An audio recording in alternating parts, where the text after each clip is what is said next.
अनेक दिवसांपासून नाशिक जिल्ह्याच्या विविध तालुक्यांमध्ये मोटरसायकल चोर व चेन स्नॅचिंगची एक टोळी कार्यरत होती। अज्ञात अशा चोरांविरोधात विविध पोलीस ठाण्यात गुन्हे दाखल होते। त्यामुळे नाशिक ग्रामीणचे पोलीस अधीक्षक सचिन पाटील यांच्या आदेशानुसार सिन्नरच्या पोलीस निरीक्षक संतोष मुटकुळे यांच्या मार्गदर्शनाखाली सिन्नर पोलीस कर्मचाऱ्यांनी सापळा रचत नाशिक रोड येथील एका सराईत गुन्हेगारास अटक करण्यात आली असून त्याने दुचाकी चोरी व निफाड येथील चेन स्नॅचिंगचा गुन्हा कबूल केल्याची माहिती पोलीस अधीक्षक सचिन पाटील यांनी पत्रकार परिषदेतून दिली आहे। सदरील गुन्हेगार हा एका ठिकाणाहून मोटरसायकल चोरी करायचा आणि ती मोटरसायकल दुसऱ्या जिल्ह्यात चेन स्नॅचिंगसाठी वापरायचा आणि आपल्याकडील ऐवज विकून ती मोटरसायकल दुसऱ्या जिल्ह्यात बेवारस सोडून खाजगी अथवा एसटी बसने प्रवास करायचा। त्यामुळे पोलिसांसमोर त्यास पकडण्याचे मोठे आव्हान उभे राहिले होते। त्याने असे एकूण 10 गुन्हे केले होते। निफाड येथूनही एका महिलेचे मंगळसूत्र या चोरट्याने चोरल्याने त्याच्या विरोधात निफाड पोलिसांमध्ये गुन्हा दाखल होता। म्हणूनच नाशिक ग्रामीणचे पोलीस अधीक्षक सचिन पाटील यांनी सिन्नरच्या पोलीस निरीक्षक संतोष मुटकुळे यांना आदेश करताच त्यांनी त्यांना मिळालेल्या गुप्त माहितीनुसार शनिवार दिनांक 10 जुलैच्या सकाळी 11च्या सुमारास सहाय्यक निरीक्षक विजय माळी, सहाय्यक उपनिरीक्षक गणेश परदेशी, भगवान शिंदे, समाधान बोराडे, विनायक आहेर, विनोद तिळे, आप्पासाहेब काकड, कृष्णा कोकाटे आदींनी सापळा रचून त्यास रात्री उशिरा ताब्यात घेतले। या प्रकरणात अन्य संशयित व त्यांच्या गुन्ह्याची उकल होण्याची शक्यता अधीक्षक सचिन पाटील यांनी पत्रकार परिषदेत वर्तवली आहे।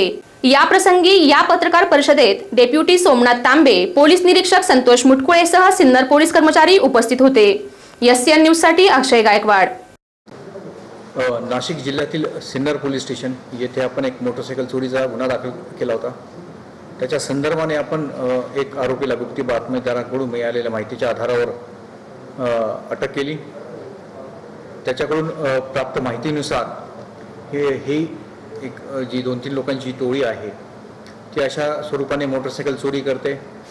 त्या मोटरसायकलचा वापर करून पुढे बाकीचे अजून गुन्हे करून त्या मोटरसायकली परत जिल्ह्यात नेऊन तिथे सोडून तिथले सोनार वगैरे यांच्याकडे तो माल विकून पब्लिक ट्रान्सपोर्ट घेऊन परत यायचे। याच्यामध्ये आपण 6 मोटरसायकल चोरीचे गुन्हे उघडकीस आणलेले आहेत व 4 चेन स्नॅचिंगचे गुन्हे उघडकीस आणलेले आहेत। आता ज्या गुन्ह्यामध्ये या आरोपीला आपण अटक केलेला आहे तो मोटरसायकलचा गुन्हा हा सिन्नर पोलीस स्टेशनच्या अंतर्गत दाखल होता। हा मोटरसायकल चोरी त्यांनी केल्यानंतर पुढे जाऊन त्यांनी निफाडच्या हद्दीमध्ये, निफाड पोलीस स्टेशनच्या हद्दीमध्ये एक चेन स्नॅचिंगची घटना केली होती, ज्याचा गुन्हा निफाड पोलीस स्टेशन अंतर्गत दाखल आहे। त्यामध्ये एक महिलेचं जे सोन्यातलं मंगळसूत्र होतं ते हिसकावून हे आरोपी पळाले होते। ती मोटरसायकल त्यांनी पुढे जाऊन परत जिल्ह्यामध्ये शिर्डी येथे सोडली होती आणि त्यानंतर एका सोनाराला सदरचे जे ऐवज आहे ते विकून त्याने तिथून एक एसटी घेऊन तो परत आला होता। सदर आरोपी हा नाशिक रोड येथे सिटीच्या हद्दीत राहतोय, त्याला आपण अटक केलेली आहे। यामध्ये इतर जे त्याचे साथीदार आहेत त्यांची माहिती काढण्याच्या संदर्भाने पोलीस अधिक तपास करत आहेत।